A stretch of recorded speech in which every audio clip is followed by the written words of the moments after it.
Bonjour à tous. Myriam avec vous pour une bulle de sagesse en compagnie d'un auteur qui est déjà intervenu dans mon émission. Il s'agit de Jean-Pierre Chometon. Bonjour Jean-Pierre. Bonjour Myriam et bonjour aux auditrices et aux auditeurs. Alors Jean-Pierre, aujourd'hui, je t'ai invité pour nous parler de ton dernier livre, La voix des peuples racines, que tu as sous-titré Marcher dans la joie, avec une préface de Véronique Jeannot. Et alors, ce livre, c'est un roman initiatique et qui nous parle de ta rencontre avec les peuples que tu appelles les peuples racines, c'est-à-dire les peuples premiers. Tu vas nous détailler un petit peu plus pour les auditeurs qui n'auraient jamais entendu ce terme. D'accord. Et voilà, et c'est un roman qui invite, comme tu le dis, à marcher dans la joie et peut-être, comme tu le dis aussi, à retrouver le lien vivant qui nous unit à la Terre, par-delà nos différences. Et ça, c'est un thème qui te tient vraiment à cœur. Absolument. Et depuis quelques décennies. Oui, et bien effectivement, ça fait depuis plus de 40 ans que tu chemines à la rencontre de ces peuples-là et surtout de leur sagesse qu'ils véhiculent, parce qu'ils proposent, selon toi, une spiritualité complètement incarnée. Et c'est ça qui te fascine. Mais en fait, c'est ça qui m'a surpris, j'allais dire, dans les premières rencontres, dans les premières lectures que j'ai eues il y a longtemps, en fait, hein, il y a maintenant plus de 40 ans. C'est ça qui m'a surpris de sentir très vite que ces gens-là ont une vision du monde que je qualifierais de globale, de non séparée. Alors que nous, très souvent, on a une vision du monde, on a catégorisé le monde, en fait, on a divisé le monde, on l'a parcellisé, et on est devenu des experts d'un bout du truc, d'un bout du monde. Mais j'avais le sentiment déjà adolescent qu'on n'avait plus la vision globale, en fait.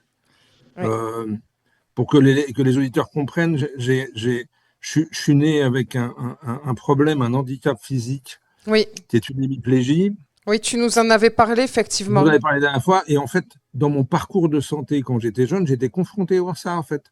Au fait d'avoir différents médecins qui s'équipent de différentes parties de mon corps. Et je me rappelle, à 15 ans, je me disais, mais c'est qui la personne qui va parler de moi au milieu de tout ça? Parce qu'au milieu de tout ça, il y a Jean-Pierre qui est une totalité, en fait. Euh, et quand tu vois un orthopédiste, il te parle de ton pied. Quand tu Oui, vois oui, c'est ça. un autre thérapeute, il va te parler d'une autre partie de ton corps, etc., etc. Et en fait, je me suis rendu compte très jeune que notre technicité, je dirais, le modernisme nous a fait perdre ça, en fait. Nous a fait perdre la vision globale. Donc, on, on comprend le monde de façon séparée. On sait quelque part, on a oublié notre lien à la nature. Il y en a qui disent qu'il est perdu. Moi, je pense pas qu'il est perdu. Je pense qu'on l'a oublié, en fait, hein. Ouais. Et, et ces peuples-là, on en parlera, Myriam, ces peuples-là, eux, sont restés, j'allais dire, en lien complet. Il y a un mot en français qui veut dire ce qu'il veut dire, qui est le mot consubstantiel, être en substance avec. Oui. Ces peuples-là sont la nature, en fait. Ah oui. Oui, c'est un Voilà. terme aussi religieux, effectivement, Voilà. consubstantiel. Oui. Voilà. Être en substance avec. J'ai pas trouvé d'autres termes pour définir ça, en fait. Ah oui. Voilà. Alors, Et la question que tu me posais sur les peuples racines pour les auditeurs, donc on les appelle peuples racines, peuples premiers. Les Canadiens les appellent les nations premières. Je trouve que c'est un joli mot aussi. Donc, en deux mots, il représente un peu moins de 500 millions de personnes disséminées sur toute la planète, sur tous les continents, assez peu en Europe quand même, parce qu'en Europe, il n'y a que deux peuples. Un au nord du cercle polaire en Europe continentale, et les Inuits et des peuples liés aux Inuits, il y en a plusieurs au Groenland, mais après, ils sont sur tous les autres continents. Ils occupent, on dira, ils s'occupent, plutôt qu'ils occupent, ils s'occupent de 22% des territoires de la planète. Et ces 22% des territoires représentent 80% de la biodiversité. ah oui. Donc ça fait bien 15 ans que je dis dans mes conférences et mes prises de parole que ces gens-là ont une pièce importante du puzzle du futur du vivant sur la planète, en Ah fait. oui, effectivement, vu Voilà, comme ça, le contraste voilà, est frappant, quoi. 22% du territoire. du territoire, mais qui contient voilà, toute la vie Ils contiennent une grande quasiment. partie de la biodiversité parce ils n'ont pas ce système d'exploitation du vivant Et qu'on a, oui, en fait. et oui, que nous avons. Ils vivent dans un système d'équilibre. Bah, ils essayent de vivre. Faut pas en faire des surhommes non plus, quoi. Oui, Mais ils essayent de vivre dans un système d'équilibre et d'harmonie. Euh, la nature est vue comme étant la source de la vie, et nous, on voit la nature comme une ressource qu'on utilise. et oui, eh ben oui, tout est là. Et Voilà. toi, ces peuples-là, donc voilà, tu en as, je dirais, fait une mission de vie. Parce que tu es. Ce qui te tient à cœur, c'est de les faire connaître, de faire connaître leur sagesse, et puis aussi d'aider à leur survie, enfin à la protection de ces peuples qui sont bien sûr en voie de disparition. Et donc, tu as fondé la revue native des peuples des racines, dans laquelle tu essayes de créer des ponts entre culture, génération, vision du monde. Voilà, à travers ce média, c'est une revue qui est sur papier, mais il y a également un site, il y a également des rencontres, des expositions, des projets. Voilà, c'est ton combat au quotidien ou plutôt ta mission. C'est comme ça que Ouais, tu le alors dirais? tu disais, est-ce que je me suis fait de ça une mission de vie à l'intérieur de moi, ça souriait, parce que je me disais, est-ce que c'est pas la vie qui Oui, m'a fait cette mission? Je me disais, c'est dans l'autre sens. je J'ai pas l'ai- l'impression d'avoir choisi ça, en fait, oui, comme on choisit sur une carte d'un restaurant poisson ou oui. viande, mais c'est vraiment la vie. C'est Alors venu à toi. peut-être que ce qui me constitue ultimement est venu sur Terre pour ça. Ça, c'est Oui, possible. Voilà. c'est comme ça que, Mais effectivement, je l'ai mal dit. Mais non, non, c'est. tu l'as pas mal dit, mais c'est juste un petit sourire au passage, Ah quoi. oui, Je pense qu'on est quand même beaucoup façonné par les événements de la vie qu'on rencontre. oui, Je parlais tout à l'heure de mon handicap physique. Je suis persuadé que si ma naissance s'était passée entre guillemets normalement, je serais pas l'homme que je suis aujourd'hui. C'est évident. Quand je vois comment était mon papa et comment sont mes deux enfants, qui sont des garçons, il y a des choses que ce corps ne permet pas que j'aurais fait. ah oui, Et que je n'ai. Voilà, on est dans une famille, c'est une aparté à tout ça, mais on est une famille qui adore la vitesse. Qui adore la vitesse en conduisant. J'ai un fils qui fait de la moto, un fils qui a fait de l'assistance au pilotage en rallye. un Mon père rallye. conduisait extrêmement bien, mais extrêmement vite, je Ouais, pense. C'est le souvenir que j'en ai. Et moi, j'aurais adoré conduire des voitures eh à oui, 200 des ou à 300 bolides. km/h. Avec la main gauche que j'ai, c'est Ah très oui, compliqué. Je pense vraiment qu'on est façonné par les rencontres et les expériences qu'on vit. Ouais, mais il n'y a pas de hasard, je pense. Il n'y a ah pas oui. de hasard. En fait. On vit ce qu'on doit vivre, y compris quand c'est des choses très désagréables. Mais tu en as fait une force finalement. Oui, j'en ai fait une force. Et un En sens. fait, d'aller dire ma philosophie de la vie, j'ai 65 ans aujourd'hui, c'est accepter ce qu'on vit. Ça ne veut pas dire qu'on l'approuve, mais accepter ce qu'on vit Oui, oui, et être, du verbe être, avec. eh oui. Eh ben oui, tout est là. Être avec et faire au mieux de ce que la vie te propose, Ouais. mais pas lutter, tu vois. J'ai côtoyé des handicapés quand j'étais jeune, forcément, et j'ai vu chez les autres, et j'ai jamais eu ça chez moi, en tout cas la vie m'a jamais donné ça, un sentiment D'injustice? d'injustice, de désespérance et de Oui, lutte contre cette partie de soi qui n'est pas, je remets des guillemets, normale, parce que je ne crois pas à la normalité, hein. oui, Voilà. Et moi, j'ai jamais eu ce sentiment-là. Ça n'a pas été facile, hein, puisque j'avais le pied gauche qui était 7 cm au-dessus du pied droit quand j'étais jeune, et j'avais la main gauche qui était bloquée, coincée le long de ma poitrine. Donc, pour la débloquer et faire ce geste-là, ça a été 20 ans de travail, d'effort, de oui. douleur. Ah oui. Et en même Je temps, pense qu'il faut. ce que tu nous Mais, dis, c'est qu'il n'y a pas de fatal, il n'y a pas non plus accepter, c'est pas se résigner. Tu as quand même. ah non, ah non, acceptation, ça ne veut pas dire rester sur sa chaise et attendre que le train passe. Non, non, Voilà. c'est pas ça. Mais c'est pas lutter contre ce qui m'arrive, Oui, en fait. oui, je compris. Oui, Ce n'est pas le refuser. Ça veut pas dire. Je reviens sur l'acceptation, approbation, même si on est loin du roman, mais c'est important pour moi. J'accepte ce qui m'arrive, ça ne veut pas dire que je l'approuve. Si quelqu'un vient me taper dessus, ça ne veut pas dire que je n'ai pas répliqué. oui, Ça ne veut pas dire que je n'ai pas de l'accepter non plus, quoi. C'est oui, subtil comme différence. Mais ça change tout à l'intérieur de soi. Sans ça crée en soi une négativité qui peut devenir le centre de gravité de ta vie, en fait. Et à partir de là, la vie est compliquée, devient compliquée, quoi, devient très compliquée, je trouve. oui. Mais c'est important de toute façon, dans cette émission, quand on parle du livre, on parle forcément de toi. Donc c'est important de nous Bah rappeler oui. ça. Et peut-être que tu peux nous dire aussi, est-ce que les Indiens ou certaines tribus ou certaines personnes que tu as rencontrées, est-ce que eux, ils t'ont aussi permis d'aller plus loin dans cette acceptation ou dans le sens que tu as trouvé? C'est un global. En fait, alors, j'allais te dire oui, dans le sens où eux sont dans l'acceptation de ce qui leur arrive. Et ce qui leur arrive est quand même très compliqué. Quand on regarde ce qui s'est passé, on le sait tous, on va prendre un exemple très pratico-pratique. Regardons ce qui s'est passé aux États-Unis.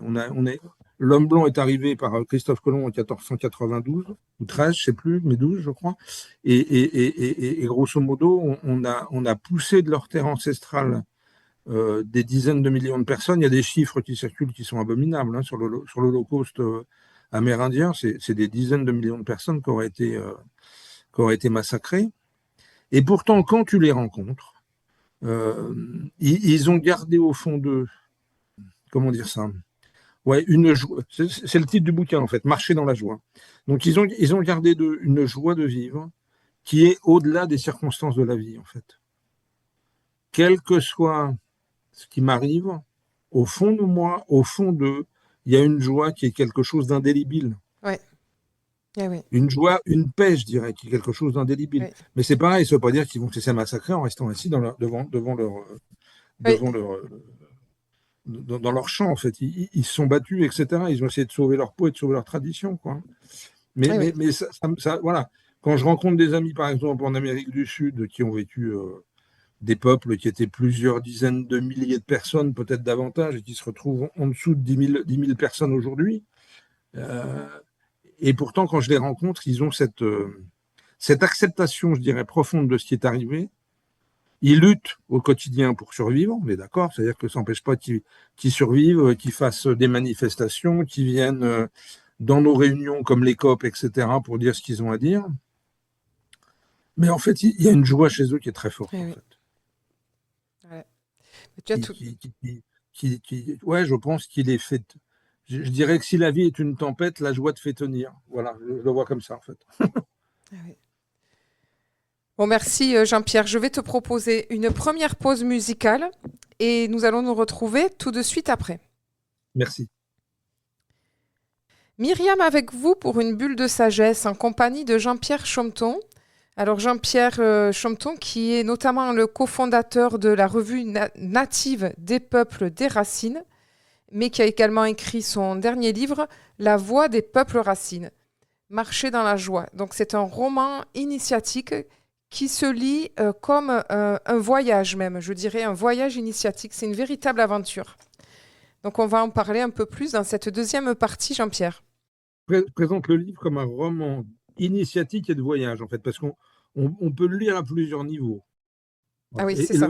le lecteur a cette liberté-là de rentrer par les portes qui lui vont bien. Oui. Et alors j'ai envie de vous lire le prologue. Quelques lignes du prologue pour mettre les auditeurs quand même Bon, en température, dans le bain. Au commencement, il n'y eut ni discours ni de théorie. Il y eut le feu qui danse au centre du cercle, la voix des anciens qui souffle dans la nuit, le cri de l'aigle traversant le ciel clair, le tambour qui bat comme un cœur.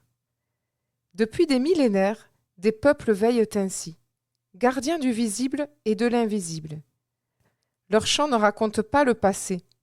Ils recréent à chaque fois le monde, le renouvelant dans la beauté. Leur silence n'est pas absence, il est espace d'écoute, de réceptivité. Ils se disent peuple racine parce que leurs vies sont liées à la terre comme les racines d'un arbre. Quand nous les approchons avec respect, ce n'est pas seulement eux que nous découvrons, mais une part oubliée de nous-mêmes. Car nous aussi, un jour, nous avons su parler aux pierres et aux rivières, remercier le vent, danser avec le soleil. Ce roman est né de cette mémoire. Il ne raconte pas seulement un voyage, mais un passage. Il ne décrit pas seulement des rencontres, mais des seuils. Et si vous acceptez de parcourir ces pages, peut-être entendrez-vous vous aussi la voix qui appelle depuis le cœur de la terre. Voilà. Merci Myriam. Ça fait Très beau. toujours un drôle d'effet. J'ai une sorte de chair de poule d'entendre le texte. Oui. Oui, oui, je ne peux pas dire autrement. Oui. Et du coup, ben voilà, je trouve que ces quelques lignes, eh bien, effectivement, j'espère que ça a mis aussi des frissons aux auditeurs pour leur donner envie de plonger dans le voyage que tu nous proposes. Alors, est-ce que tu Non, pourrais... Oui? en fait, je trouve que ces quelques lignes essayent de toucher du doigt, d'ouvrir ou de toucher le cœur des auditeurs et des lecteurs. En fait, c'est une sorte de photo de ce qu'ils sont, Oui, de ce qu'ils sont, de ce qu'ils représentent, etc. Cette capacité d'être au milieu de tous les éléments et d'être en dialogue avec eux, quoi. D'être en dialogue avec soi-même, d'être en dialogue avec les autres, la communauté, etc. Mais être en dialogue avec tout le vivant, en fait. Tout le vivant qui soit dans le visible ou l'invisible, en fait. oui, Et depuis quelque temps, je m'ose à des choses que je n'osais pas avant. Je me dis toujours, en fait, l'invisible est déjà dans le visible. C'est-à-dire que l'invisible, c'est dans la communication qu'on peut avoir avec les arbres, l'eau, les nuages, euh, oui, la forêt, le bois, etc. C'est des choses que je perçois ici maintenant, quoi. oui, Et je suis en train de lever la tête quand je regarde, déjà une fenêtre devant moi avec de la végétation. Je peux être en dialogue, et il y a du vent, je peux être en dialogue avec les éléments. Je peux écouter les éléments et écouter comment ça communique à l'intérieur de moi, qu'est-ce que ça génère à l'intérieur de moi, quoi. Et puis après, il y a l'invisible, j'allais dire, il y a l'invisible que moi j'appelle d'autres mondes, en fait. Voilà, d'autres mondes oui, qui sont beaucoup moins matériels que celui-là, en oui. fait. Voilà. Subtil, quoi. C'est-à-dire, c'est un Voilà. peu cet animisme premier, c'est-à-dire la foi de ces peuples-là, c'est ben, l'arbre qui est de la plante qui est devant moi, c'est l'esprit de la plante, l'esprit du vent, l'esprit de l'eau. C'est ça que tu essayes de nous Ouais, dire. tout est porteur d'un esprit, tout. Oui, Donc, et ce qui est assez surprenant, c'est que ça commence à rejoindre certaines études scientifiques, notamment sur la physique quantique, en fait, hein. ah oui, Quand on entend des physiciens quantiques qui disent la vie est vibration, l'information c'est de la vibration, etc., etc. oui, La conscience est probablement à l'extérieur du cerveau et le cerveau serait un réceptacle dans lequel des informations descendent. Bon, tout le monde n'est pas d'accord avec ça. Il faut oui, être clair avec les auditrices et les auditeurs, hein. Nos scientifiques matérialistes n'acceptent pas ça, en fait. Ils pensent que notre conscience, c'est notre cerveau, et certains autres scientifiques pensent le contraire.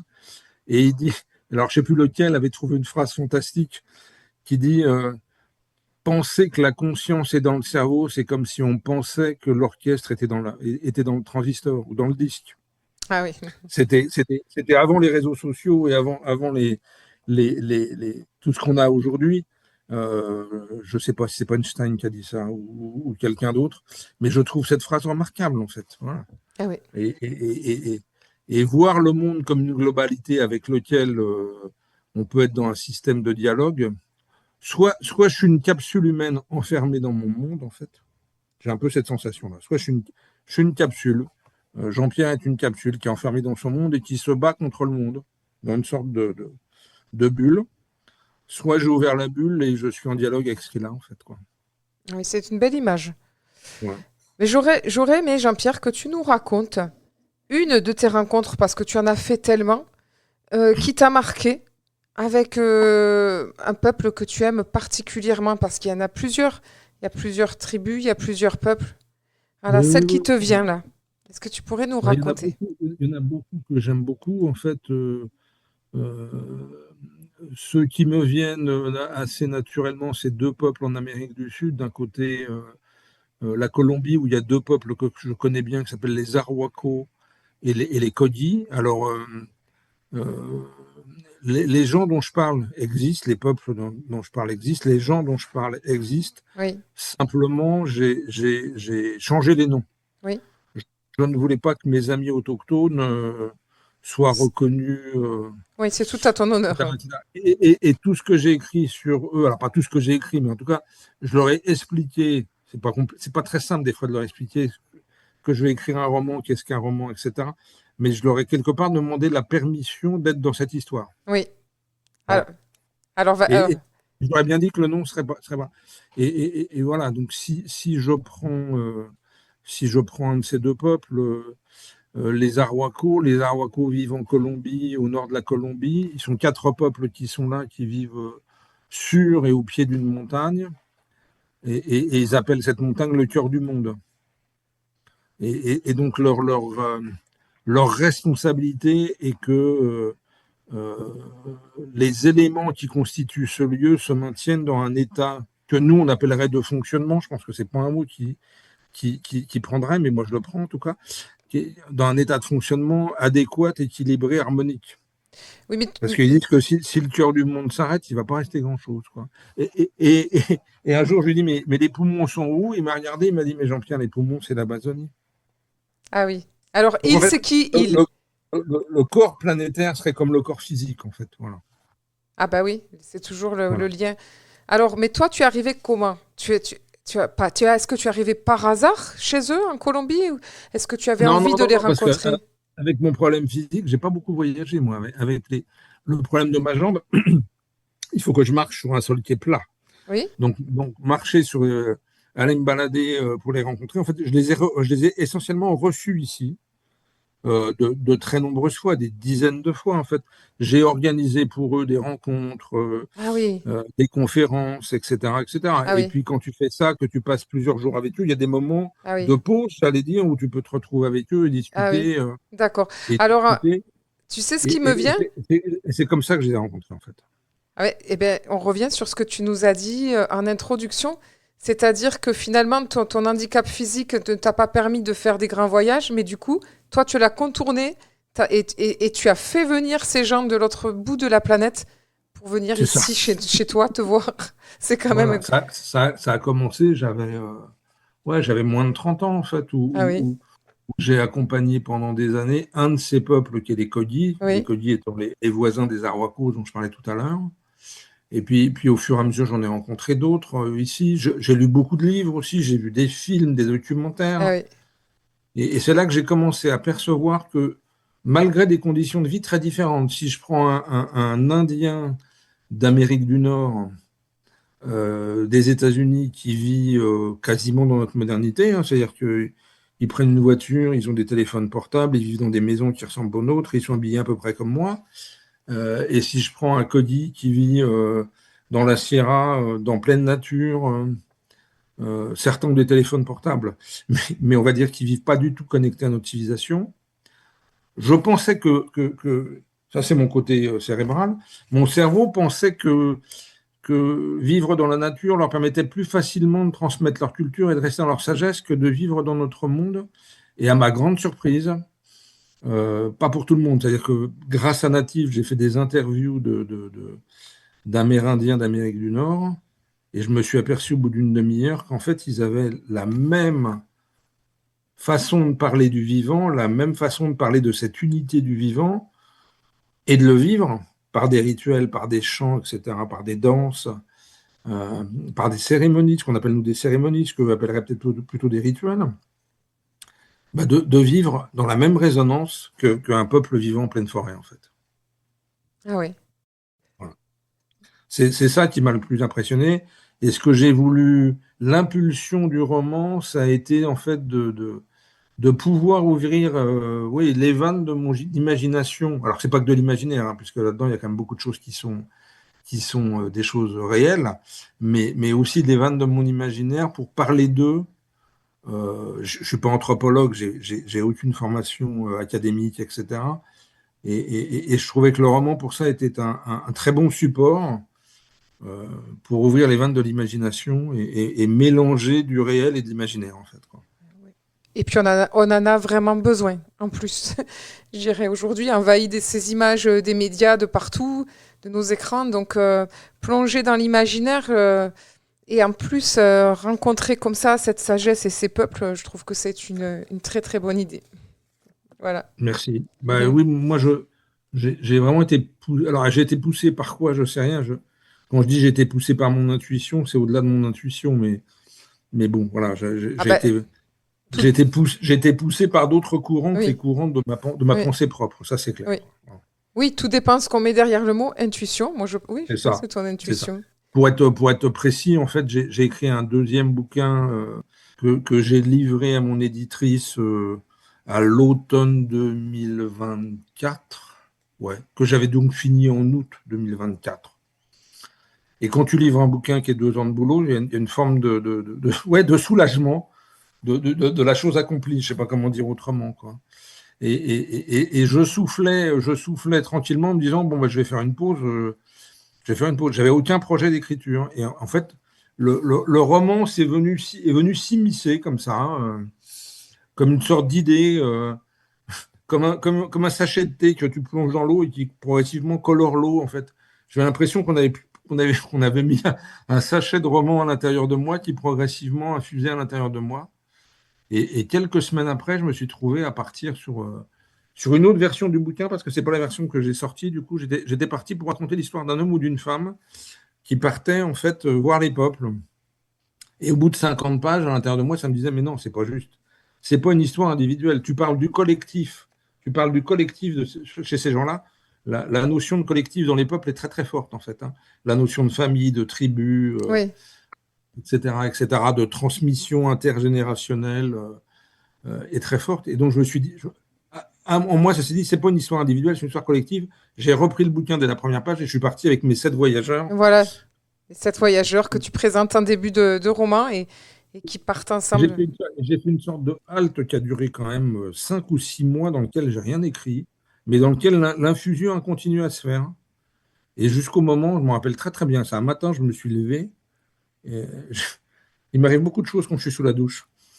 Et en fait, sous la douche, j'ai senti une impulsion de me mettre devant le clavier et d'écrire, en fait. Et le bouquin est sorti en 7, 8, 9 mois, en fait. Ah oui, dialogue sous la Voilà. douche. Ah mais c'est bien. Eh Ouais, oui. c'est ça, tu vois. Merci Jean-Pierre. Je te propose une deuxième pause musicale et nous allons nous retrouver tout de suite après Merci. pour la dernière partie de cette émission. À tout de Merci à suite. toi. Myriam avec vous pour une bulle de sagesse en compagnie de Jean-Pierre Chometon.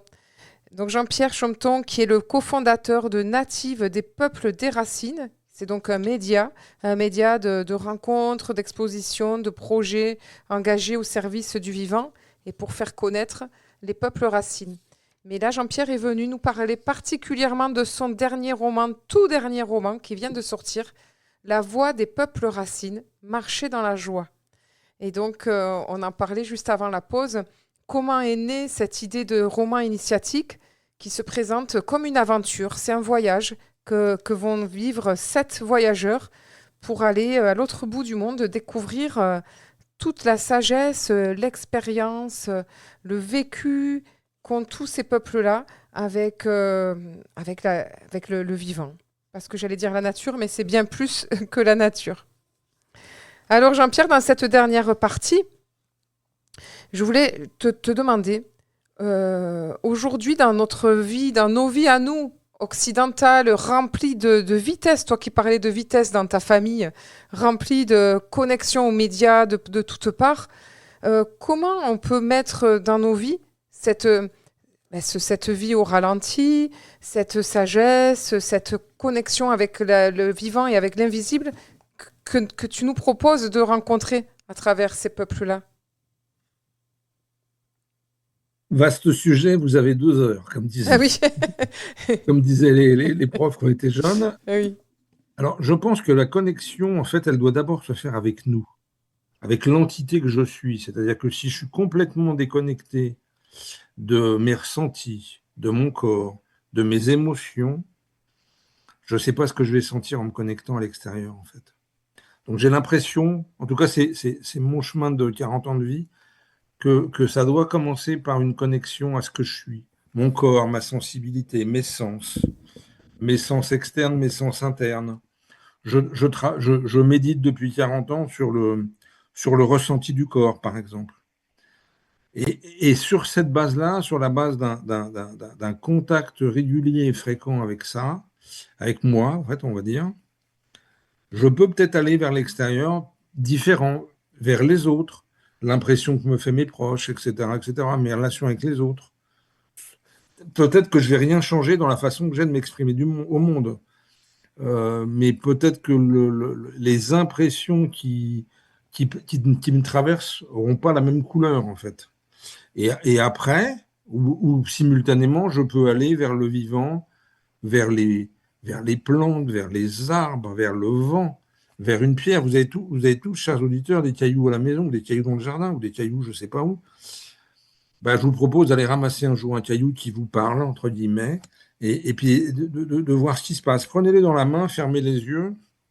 J'ai pas de caillou sous la main, je l'aurais fait avec vous, mais prenez un caillou, mettez-le dans la main et ressentez ce qui peut se passer, en fait. Laissez-vous surprendre par le vivant, sans projeter une attente ou un résultat. Il se passera peut-être rien au départ, mais c'est pas grave. J'ai des amis qui ont fait ça, ils m'ont dit, mais pendant des heures, je dis, il ne s'est rien passé. Moi, au début, il ne s'est rien passé. Quand à 18 ans, on m'a parlé de ça, c'est un ami de chaman qui m'a parlé de ça. La première fois, j'ai rien senti. La deuxième fois, je n'ai pas senti grand-chose. Et puis, à un moment, il s'est passé un truc de l'ordre d'un picotement, d'une vibration, de quelque chose. Ça passe pas par les mots, hein. C'est pas un dialogue verbal qui se passe, hein. C'est une autre forme de chose, quoi. Oui.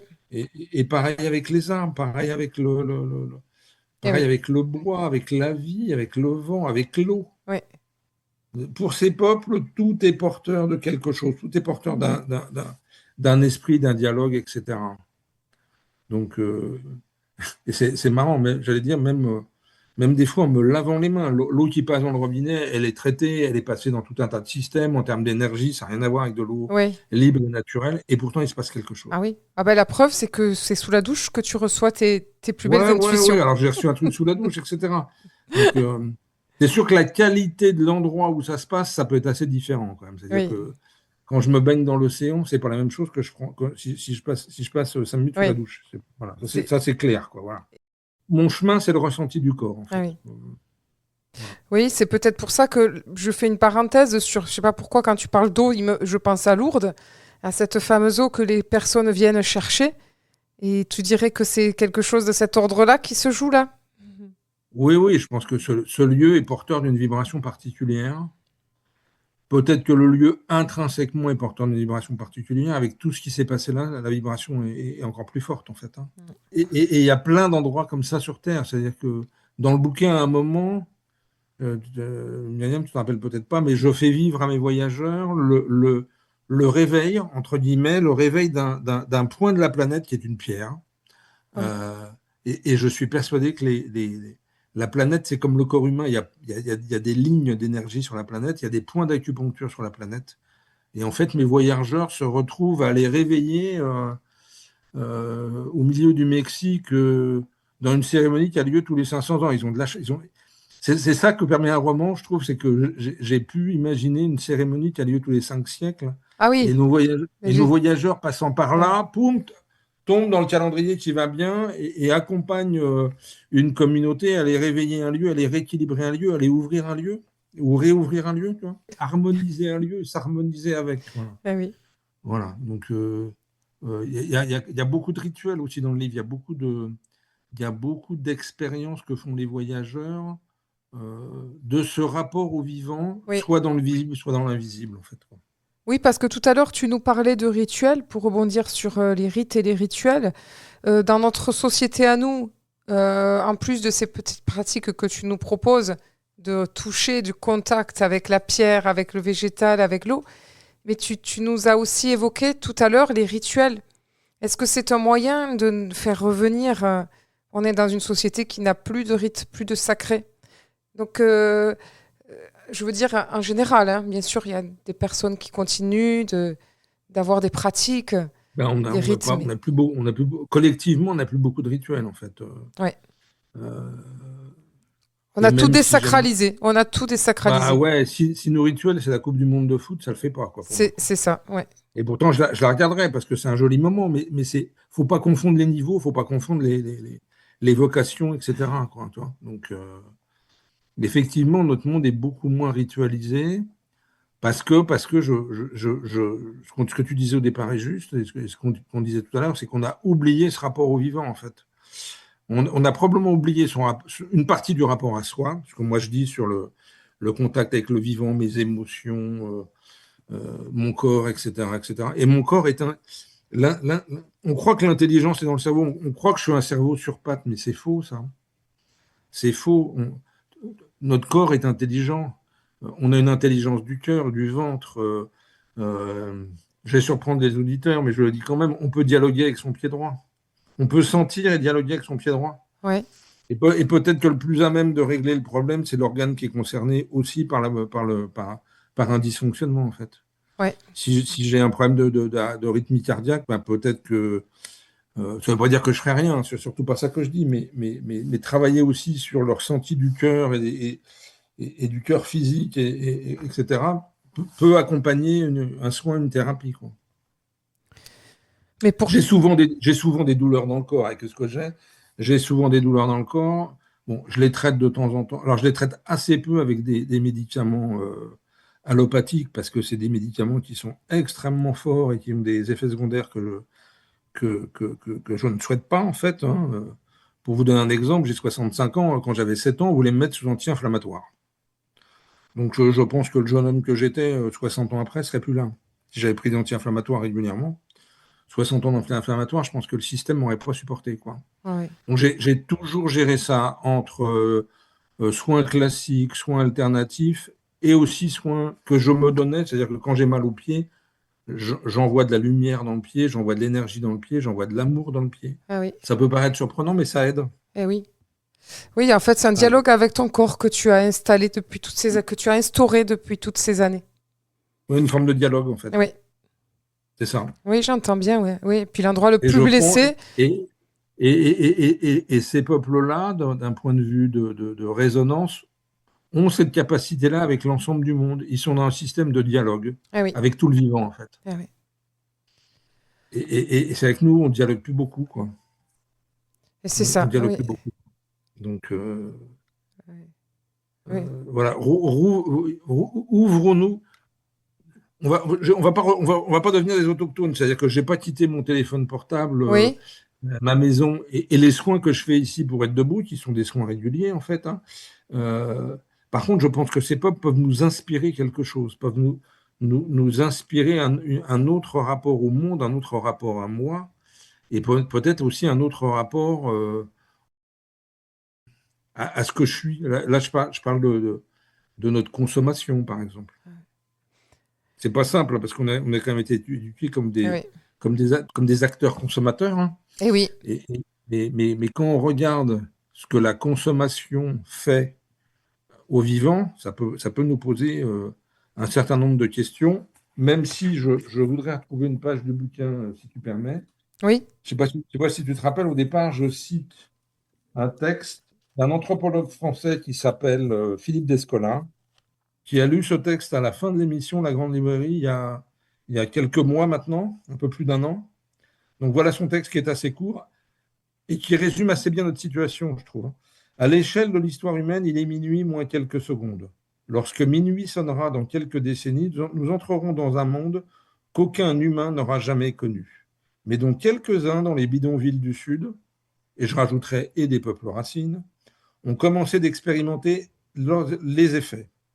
Les mauvaises nouvelles ne cessent de tomber. L'Organisation météorologique mondiale annonce que, contrairement aux engagements pris lors de la COP21 de limiter les émissions de gaz à effet de serre, leurs niveaux ont encore augmenté en 2023 avec une hausse de plus de 10% du CO2 en 2 décennies.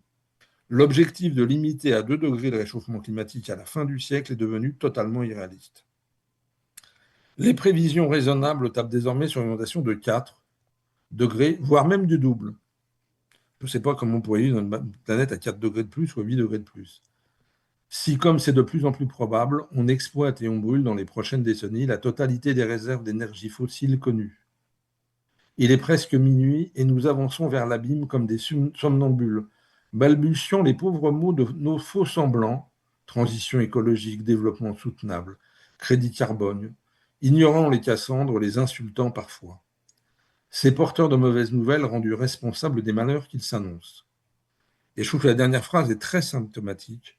Et en n'oubliant pas que l'empreinte carbone des 1% des habitants les plus riches de la planète représente 175 fois l'empreinte carbone des 10% les plus pauvres. Et j'ai rajouté les peuples racines parce que ce que vivent les habitants du Sud, Oui. il y a des îles qui commencent à ne plus supporter la montée des eaux dans le Pacifique où vivent des communautés qui vont être obligées de bouger, etc. Et oui. Voilà. Et oui, puis ce dialogue, effectivement, va être le point de départ de leur... De leur interrogation sur l'état du monde, et va peut-être être leur interrogation de se dire, et si on allait rencontrer ces peuples, qu'est-ce qu'ils ont à nous dire et de quelle source d'inspiration pourrait-il être, en fait. Voilà, c'est ça le sujet. Parce que là, notre émission se termine, malheureusement, Jean-Pierre, et donc peut-être qu'on pourrait, suite à cette lecture de Philippe Descola, finir quand même notre émission par une petite note d'espoir, parce que ton livre est quand même un livre d'espoir. Alors, un petit mot de la fin d'espoir. Alors, je reste profondément optimiste. Si j'estime que la Terre est comme un bateau et qu'on a des trous dans la cuirasse et qu'on écope, on ne va pas s'arrêter d'écoper et d'essayer de boucher les trous et de continuer à vivre. Et surtout, ce que je voudrais dire pour être optimiste, pourquoi je reste fondamentalement optimiste, c'est qu'en fait, la vie est bien plus grande que ce que je crois. La vie est bien plus large que ce que je crois. Et en fait, l'espèce humaine n'est qu'une particule de tout ça, en fait. Alors même si on est très actif à notre endroit pour détruire la biodiversité, par exemple, oui, moi j'ai comme l'impression que le vivant a des ressources. Voilà. Donc, et peut-être aussi que le travail individuel et collectif qui est le nôtre, c'est de se réveiller. C'est d'aller vers ce réveil et cet éveil à la conscience j'allais dire, que la vie est supérieure à mon confort personnel. Et puis, mais surtout, j'ai voulu finir par cette phrase sur le 1%, les 1% qui émettent 175 fois plus de gaz à effet de serre. Je pense qu'un des problèmes qu'on rencontre, même si c'est un point politique, je tiens mon point, c'est que j'entends souvent dire qu'on a des problèmes de richesse. Et je réponds depuis 20 ans, non, on n'a pas de problème de richesse, on a des problèmes de répartition de richesse. Oui, c'est sûr. C'est pas du tout la même chose. Ça, c'est sûr. Oui. Voilà. Non, restons optimistes, agissons notre école à notre échelle. J'aime bien la parabole du colibri que tout le monde connaît, en fait. Le colibri qui va chercher une goutte d'eau dans la mare pour aller éteindre un incendie dans la forêt amazonienne. Oui. Mais il fait sa part. Il fait sa part, très important. Voilà. Oui. Faisons notre part. Faisons notre part. Eh bien, merci. Merci Jean-Pierre. Bonne journée et bonne lecture à ceux qui liront le livre. Voilà, c'était un plaisir d'écouter. Nous étions avec Jean-Pierre Chometon pour La Voix des peuples racines, Marcher dans la joie.